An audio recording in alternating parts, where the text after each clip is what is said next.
Hello friends, मिट्टूस फूडमध्ये तुम्हा सगळ्यांचं मनापासून स्वागत. तर आज बघूया फोडणीचा भात. तर चला बघूया. काय सायंकाळची वाचलेली चपाती आणि सायंकाळचाच वाचलेला राईस जर असला तर ही रेसिपी बनते.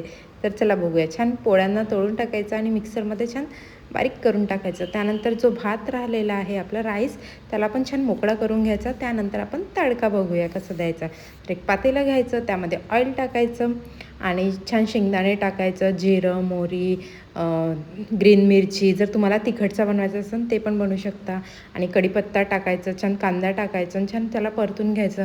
मग वरून छान सॉल्ट टाकायचं की लवकर पकलं पाहिजे. त्यानंतर हळद टाकायची आणि थोडा टोमॅटो टाकायचा, हाफ टोमॅटो, आणि त्याला छान कुक झालं की जे आपण हे केलेलं आहे चपाती वगैरे ते टाकायची आणि थोडी शुगर पण टाकायची. एक नंबर टेस्ट वाटते. आणि वरून धनिया टाकायचा.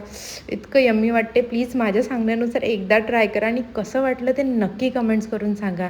आणि लाईक करा, शेअर करा, सबस्क्राईब करा. बाय.